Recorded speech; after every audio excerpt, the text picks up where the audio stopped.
I was 18 years old when I got married. I belonged to a very conservative family, a Baloch family, where good daughters never say no to their parents. My father wanted me to get married, and all I said was, if that makes you happy, I'll say yes. And of course, it was never a happy marriage. Just about after 2 years of getting married, about 9 years ago, I met a car accident. Somehow my husband fell asleep and the car fell in the ditch. He managed to jump out, saved himself. I'm happy for him. But I stayed inside the car and I sustained a lot of injuries. The list is a bit long.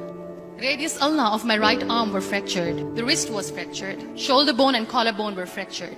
My whole rib cage got fractured. But that injury that changed me and my life completely was the spine injury. Many people came to rescue. They gave me CPR. They dragged me out of the car. And while they were dragging me out, I got the complete transection of my spinal cord. Those 2.5 months in the hospital were dreadful. I was at the verge of despair. One day, doctor came to me and he said, well, I heard that you wanted to be an artist, but you ended up being a housewife. I have a bad news for you. You won't be able to paint again.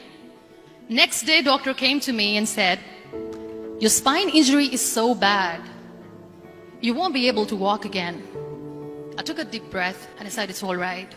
Next day, doctor came to me and said, because of your spine injury and the fixation that you have in your back, you won't be able to give birth to a child again. That day, I was devastated. I started to question my existence. Why am I even alive? So what kept me going was, one day I asked my brothers, I know I have a deformed hand, but I'm tired of looking at these white walls in the hospital and wearing these white scrubs. Bring me some colors, bring me some small canvas. I want to paint. So the very first painting I made was on my deathbed, where I painted for the very first time. What an amazing therapy it was. Without uttering a single word, I could paint my heart out. I could share my story. People used to come and say, what lovely painting, so much color. Nobody could see the grief in it. Only I could.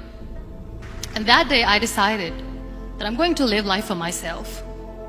I am not going to be that perfect person for someone. I am just going to take this moment and I will make it perfect for myself. That I'm going to fight my fears. So I wrote down one by one all those fears. And I decided that I'm going to overcome these fears one at a time. You know what was my biggest fear? Divorce. But the day I decided that this is nothing but my fear, I liberated myself by setting him free.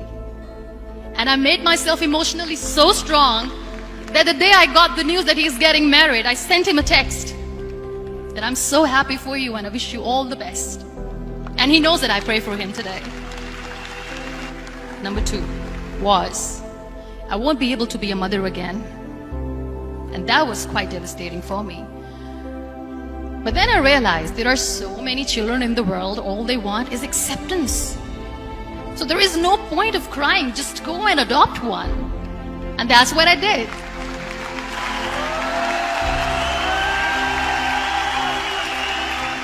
I gave my name in different organizations, different orphanages, and I waited patiently.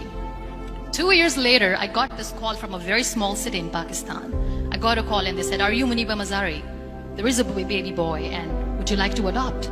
I could literally feel the labor pain. I said, yes, yes, I am going to adopt him. I am coming to take him home.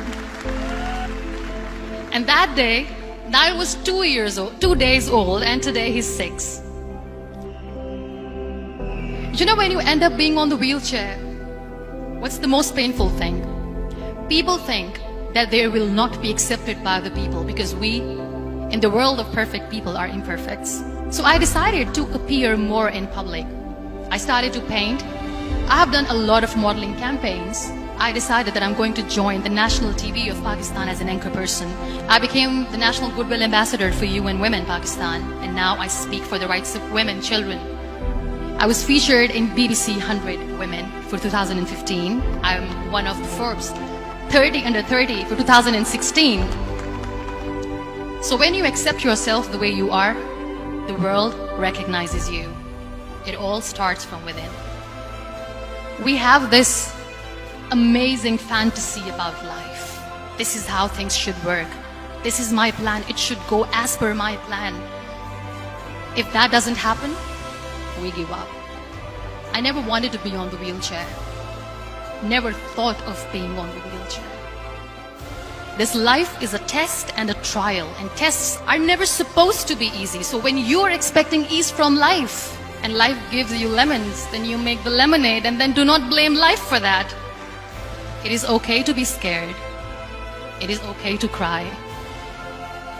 Everything is okay, but giving up should not be an option.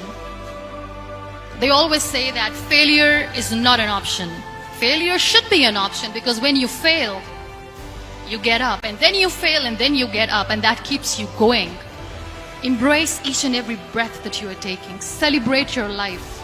Live it. Don't die before your death. Real happiness lies in gratitude. So be grateful, be alive, and live every moment.